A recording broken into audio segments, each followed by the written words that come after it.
So I'm your nature guide on tomorrow. Oh, good. Okay, on the safari as well.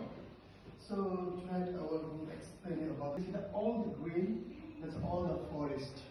52.6 square kilometer. The cheaper one, actually. The Narayani, Rapti and View. The next day.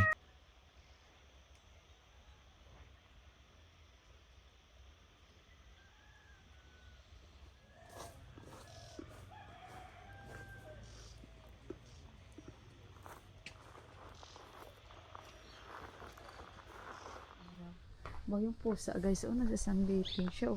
Maraming pusa dito at yung aso kasi daw yung mga foreigner talagang inaano nila, ini-spoiled nila lahat, kaya lagi dito yung mga hayop. Ganda, lalo pag umaga guys, sobrang foggy. Doon din meron din sa likod. Maganda yung kanilang settings dito. Diyan kami nakain sa loob.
guys, nasa highway na kami.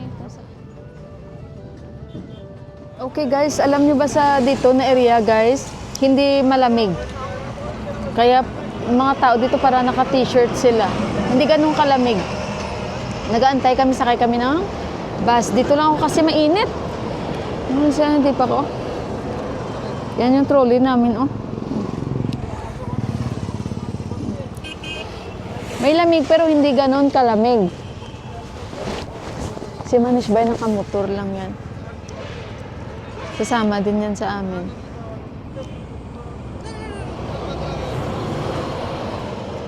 Okay guys, nandito na kami sa van. At ganito, nasa likod kami. Kami sa likod nakasakay. Tatlo kami. Okay lang. Marami lang ang mga gamit dito sa loob. Pero okay, carry. So ayun guys, mamaya ulit.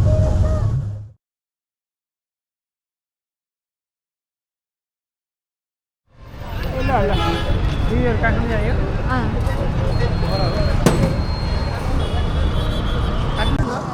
Kasama din namin si Manish Bay. Manish Bay, thank you very much.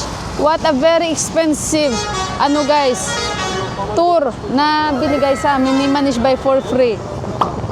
Arbab. Arbab means boss. Later we'll see that. How fast you are coming here also, yeah?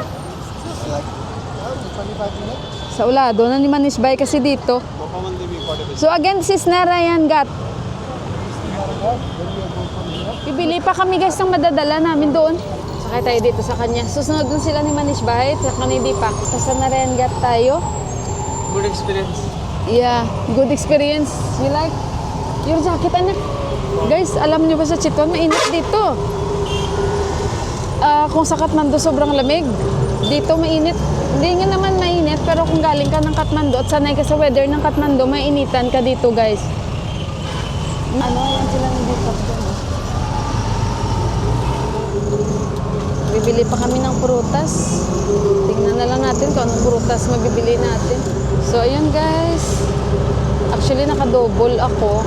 Alam niyo ba ito kay Johan? Ito kaso hindi nakasya sa kanya. Sabi ko sa akin na lang. Si Johan, masaya good experience daw sa kanya. Kaya yun, the best weather talaga ang Kathmandu guys. Kasi dito, kahit winter na, hindi pa ganun sobra. Yung ganun, extreme ng lamig sa amin sa Kathmandu. Dito hindi pa. Hindi ganun, kasi taray area eh. Bumili muna kami, bumaba muna kami saglit. Bumili kami ng fruits na dadalhin doon sa kanila. And natatawa ako kasi yung mga billboards. Lagi ko nakikita Bharatpur. So sa tuwing mag-ano ko, sana tayo sa Bharatpur? Puro Bharatpur ang nakikita ko kasi sa billboard. Bye, what is the name of this place? This place Baragari. Baragari. Chitwan? Yeah. Ah, this is Chitwan now because we come from Nawalpur. Oh. So that is why. Naka-vlog na ako dyan sa bahay ni Kuya Dag, guys. Matagal na. After how many years ulit nakabalik tayo. Napapahangin lang ito, guys, yung nagdadrive. Tsaka magaling siya mag-English. Hindi ko alam na saan na sila nag-Deepak. Pero malapit na tayo sa area ni Kuya Dag. Ayun.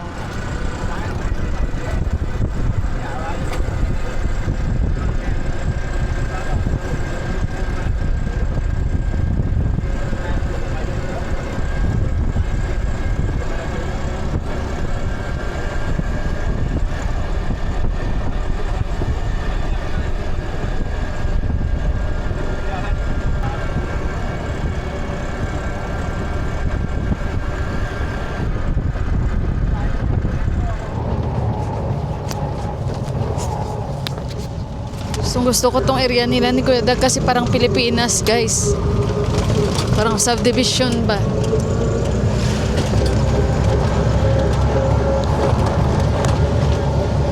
Pero nakakonfuse na ako kasi sa lugar nila. Matagal na hindi na ako nakapunta dito.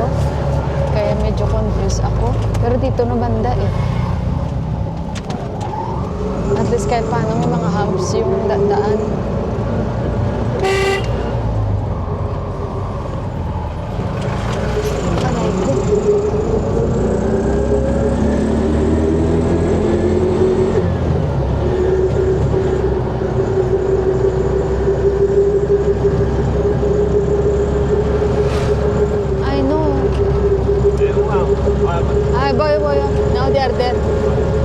almost pink color.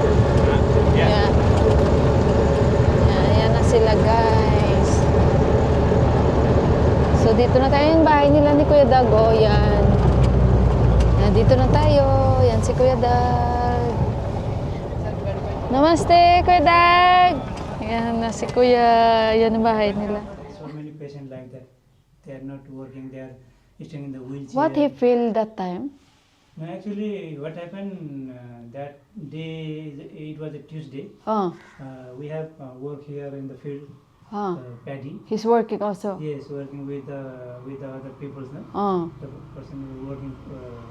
We hired some people for daily work basis. Oh. And they are he's working every daily and I mean whole day. Me also, my mom, everybody working. Well, after that, he finished the work and after that he took a bath. Oh. Suddenly in the night, 11 o'clock, around 11, I'm just going to sleep at that time.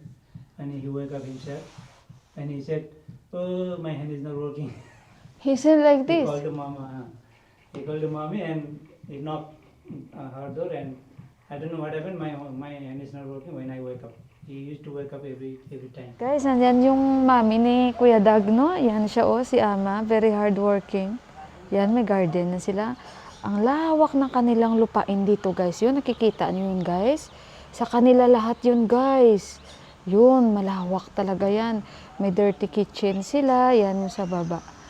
Tapos meron din silang, paano ba tawagin yan, guys? Poso o bumba-bumba sa amin. Tumangga nila. May sarili din silang parang dirty ano dito, lababo. Gustong-gusto ko dito, guys, pag nakatingin ka doon sa kitchen nila, sa dining nila, ito yung makikita nyo na view. Parang sa Pilipinas lang. Sabi ni Kuya Dag, hindi naman binibenta daw to ng may-ari na sa Hong Kong. Yung lupa nila. Ang ganda, guys. Ay, oh, pag tinignan mo dyan, so peaceful talaga ang lugar nila, no? So, ayun, dito muna kami, guys. At nagsaglit sila ni Deepak Birding ni Manisbay kasi mamaya wala na yan time. Dahil bukas maaga pa kami uuwi ng Kathmandu. So, ayan si Kuya Dag, gumagawa siya ng milk tea namin. Ayan. Si Kuya Dag, guys, kasama yan siya namin sa Ras Al Khaimah. Ka-close talaga namin yan siya. So, ayun, guys, yung asawa ni Kuya Dag, nag-office yan. Para maganda yung work. Tapos yung kapatid ni Kuya Dag nasa Japan, may asawa at anak. Sabi niya, hindi na daw siya nag-work dito na lang siya. Parang siya na yung naging paano ba sabihin? Husband. Anong husband? Di ba kung may housewife, may house husband din? Yan, si Kuya Dag, siya na lahat nagmamanage. Tapos pag gusto niyang buksan lang yung shop niya na liquor shop, bubuksan niya lang. Pag may customer, tatawag. Parang sideline niya na lang ba, guys, na kapag okay na siya sa bahay, doon na siya uupo sa tindahan niya. Tapos kung katulad niyan ngayon na stroke, na mild strokes ang kanilang tatay, so kailangan niya dalhin every morning sa therapy. Okay lang naman yung kamay lang ba? The rest okay naman siya. Yan na ganyan si Kuya Dag, guys, kasama namin sa Ras Al Khaimah. Masipag talaga yan siya. After ng work nila, siya magluluto, sila na di pa, kaya gustong-gusto ko yun si Kuya Dag dahil mabait. Si Yuhan, lagi niya yan kinakarga si Yuhan, kaya gulat nga si Kuya Dag na ang laki na ni Yuhan. Yan na yung bus ng anak ni Kuya Dag, guys, oh. He is in which grade now? Grade 2. Yeah, grade 2 na yung anak ni Kuya Dag, guys. Ito na yung oras na uwi niya. Ayan na.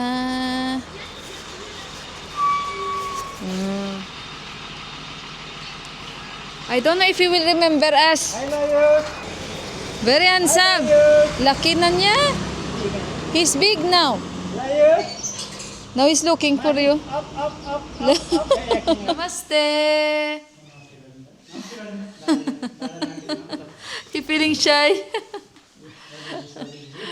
Oh yeah, too much. Yun, oh my. Very heavy also. Too much homework also. Babu! Okay guys, ganda talaga dito sa kanila ni Kuya Dag. Kahit noon pa gustong-gusto ko talaga dito ang lugar nila.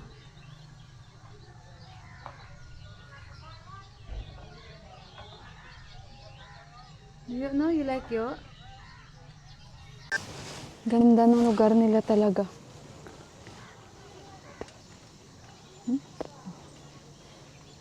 Hindi crowded, no? So peaceful. Dito naman sa kabilaan to. Medyo malamig-lamig konti na. Dahil nahiya yung anak nila. Diba? Ang ganda dito. Tingnan yung bahay doon, guys. Oh. Alam niyo bang gusto naming bahay ni Deepak? Ganyan lang siya, guys. Bungalow lang. Lagi sabihin ni Deepak, we'll make that house in sa village. Yung bungalow lang siya yung kagaya sa atin. Pag magpagawa daw kami ng bahay, nakita nyo yan, guys. So, sa kanila lahat ni Kuya Dag yan hanggang doon sa dulo. Hindi na yun sa kabila hanggang sa dulo. Ganda, no? Kasi nga season ng mustard na taniman na. Yan na yung shop ni Kuya Dag, sarado, oh. Pag gusto niya buksan, pagbibili yun. Yan. So, gustong-gusto ko yung area nila kasi so peaceful, tahimik. Dito na yan sila ni Kuya Dag lumaki. Simple lang yung bahay doon, guys, oh. Parang may upuan sila sa labas, no? Maganda yun, no? Nice the house yun, no? That is very nice. House? Seems. Yeah, Sims, parang Sims. Yan yung bahay, oh. Parang may terrace sila. Tapos may upuan. Simple lang. Yan. So, ayun, guys. Kalabaw. Yan, sakat nila pa ni Kuya Dag, oh.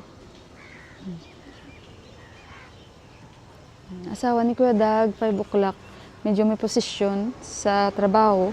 Siya yung nagtatrabaho. Relaxing. Come here, anak!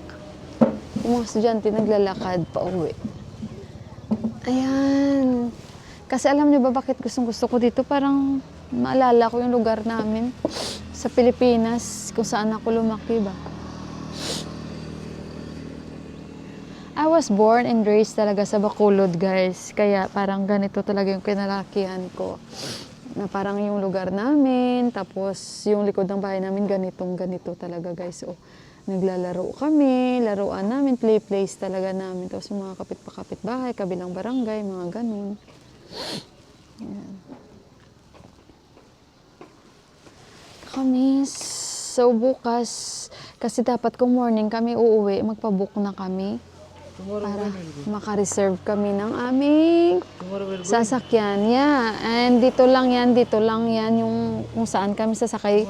Kung saan nyo nakita, bumaba yung anak ni Kuya Dag. Where you see Uncle Dag's son, he go down from the school bus. From if we book now the seat for the going back to Kathmandu, then from where we will pick us also, guys, sa gate mismo here.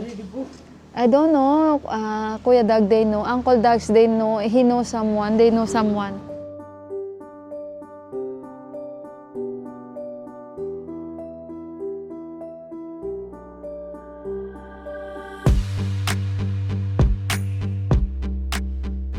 Okay, guys, so naman yung likod nila, oh.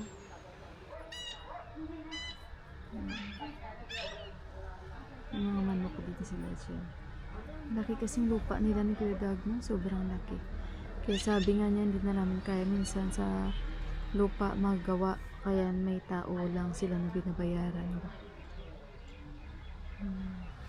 Sobrang laki ng lupa ng kanyang parents. Yung mother niya daw nakafocus lang lagi sa palayan niya. Kaya sometimes sabi niya, she forgot na to cook. But we don't need anymore her to cook. Kasi busy na siya sa palayan siya. Nagtatanim yan. Mga coriander. Mga coriander, guys. Siya nagtatanim. Mustard. The next day. Good morning, guys. Ito yung view natin, oh. Good morning, good morning. Pabalik na kami ng Kathmandu. Magsi 7 o'clock na dito. Yan.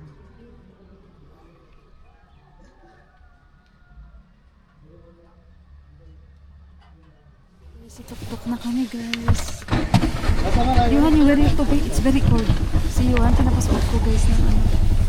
Ang tubig kasi ang lamig. Saan yung mobile ko? Gusto yung mobile, saan ko? Sa bag.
Ayun guys, sakay kami doon guys. Ano ba? 3 बजे देखने आए बस गाड़ी कितना दे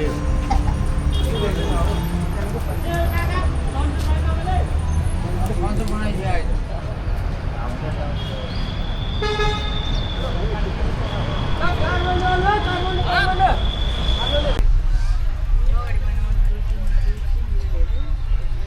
Okay guys, dito na kami sa van. Lamig.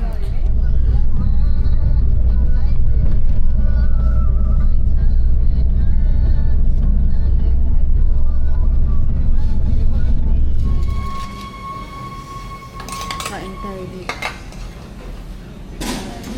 Yan ang food.